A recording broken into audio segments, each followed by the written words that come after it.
I was 44 years old when I discovered what hernchen really means. Hernchen is when you don't have enough to hump. How the fuck do I know that? Because a trucker who said that he had to protect his celibacy, but really he only had 3 inches of dang-a-lang, came down here and showed me what was. That man told me he was a grower and not a shower. When that man got butterballed naked and went into the bathroom, I was still waiting for the to grow. Grow up, grow out, just grow. You know, you took that little 3-inch and hernched on me. Let me show you what hernching really looks like. I had less ass than he had dang-a-lang. Do y'all know how to spread bread? Like butt cheeks, 'cause he figured it out. I have a new trauma now. When your thing is little and you can't quite reach it, you get to hernching on it. And me with a flat ass, he had to still hernch on me because he didn't have enough. I'ma call you when I get to where I'm going, no, the fuck you not, block, ghost, woo.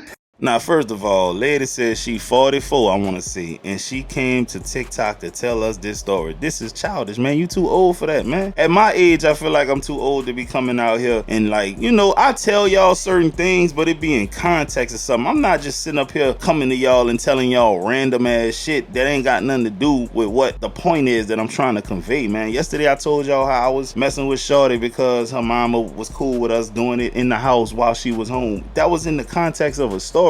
Truth be told, it's a double standard. Men don't really get frowned upon for telling stories like that. Women do, you know, it is what it is. But she's 44 years old, bro. I'm pretty sure she's somebody's mother. She possibly somebody's grandmother. And it's the type of stuff she won't talk about. She body shaming too, man. She said that boy got a 3-inch pecker. You know what I'm saying? Like, bro, that's wrong. That's somebody's child you talking about. No matter how old he is, man, that's somebody's son, man. I don't know, dog. Some of these women just crazy, bro. Like, that was an experience that if my mama, auntie, daughter, whoever went through it, I would just hope they got sense enough to not tell us men that. Because what do you get out of that?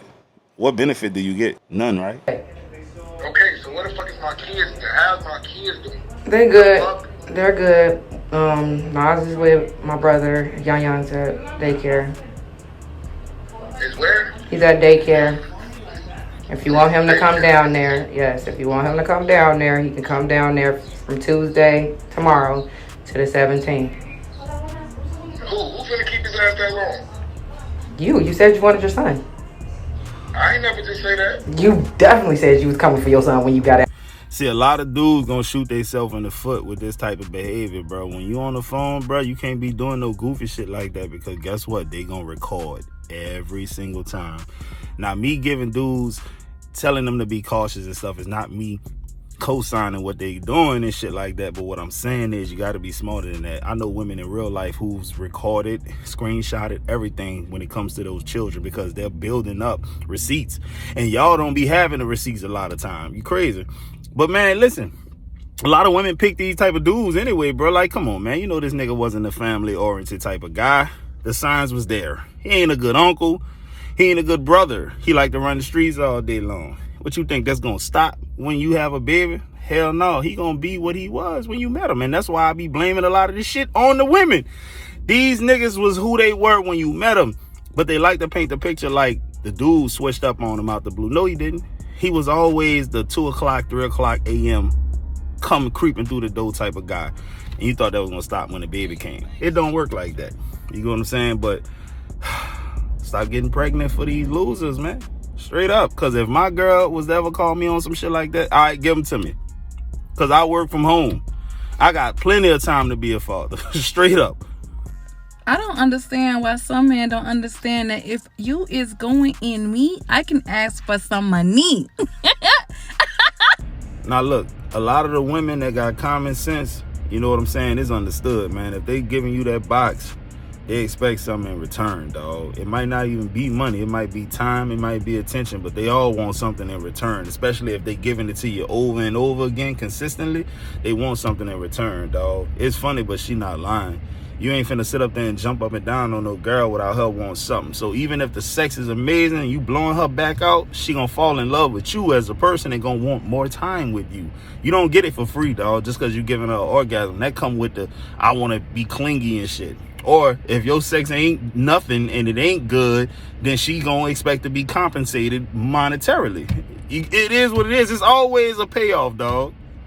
If you don't like me, just say that shit. It's simple. He don't like you. If you don't like me like that, say it. Just tell me. If you like me like that, tell me. If you want to be friends with benefits, tell me. If you just want to be platonic friends, just fucking tell me. I don't understand why this whole lack of communication, leaving people to navigate limbo by themselves, hoping people just figure it out based on signs that you're putting out.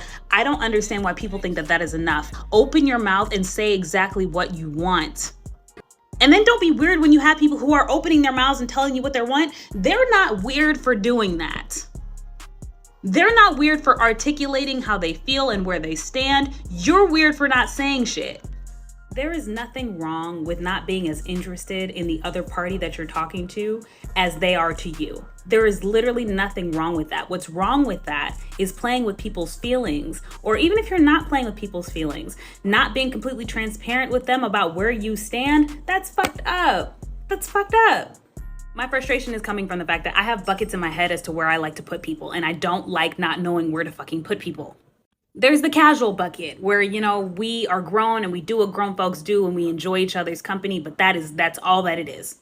Then there's the platonic bucket where, you know, we are just friends. We enjoy each other's company. We go out to dinner. We see each other every now and then just to catch up, but it is nothing more than a friendship.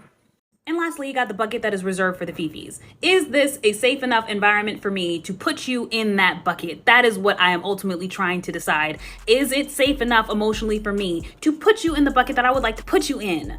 It's okay if you don't belong there. There are 2 other buckets that are readily available. Just tell me. You know, sometimes the silence be louder than actual communication, bro. Sometimes you really just gotta use common sense. But let's not pretend like we don't know what it is. The writing on the wall, bro. Every female done this to a dude before. They just don't like it when the rabbit got the gun. It ain't no fun when the rabbit got the gun. Every female that look halfway decent has done this to some guy. A guy was led on to believe that it was gonna be something romantic, and it turns out you wanted to put him in the platonic bucket. One guy was designated to the food bucket. Another guy was designated to the let me come and trauma dump on him bucket. You get what I'm saying? Like, it's a part of life, bro. And let's not be naive and not take in consideration that most people are out to do what's best for them, what's gonna be best in their best interest. Am I lying? It's no different than every other aspect of your life, but when it starts to talking about relationship, man, people start getting stuck on dumb. You pretend to be something you're not when you go to an interview. They ask you, hey, when was the last time you conquered something challenging? Your ass lying up. You ain't did nothing substantial recently. How do you, if you see someone stealing, what are you gonna do? I'm gonna tell the manager. No, you're not. You tell people what they wanna hear so that you can get what you wanna get. That's what a lot of people do. Let's not be real. Let's not be naive. When these guys are doing that type of stuff to you, they're benefiting something, and they know by telling you the truth, you're gonna cut off the benefit. It is what it is, man. Dudes are not stupid. Women ain't stupid either. Y'all pretend to be things y'all are not, just as long as you're benefiting from it. As soon as the benefit is taken away, whatever that was gets taken away. All right, fellas, I hope y'all enjoyed this video. Like, comment, subscribe, and enjoy the outro song. You feel me? Holla at your boy. I can't take no more. I can't take no more. Man, I'm sick of these hoes. I'm so sick of these hoes. I can't take no more. I can't be a hero. I can't say these hoes. Real player like D-Rose. This bitch crazy, here we go. Blowing up my phone. Burned up all my clothes. Man, I'm sick of these hoes. I can't take no more. I can't take that. We go way back. Like a 8-track. I'm fresh like Ajax. And that's straight facts. Get your cake waxed. Make my little hoe come and slide it like a Amex. This bitch crazy went through my phone. She swear to God I'm doing wrong. I told her bitch just leave me alone. I'm probably better off on my own. Now she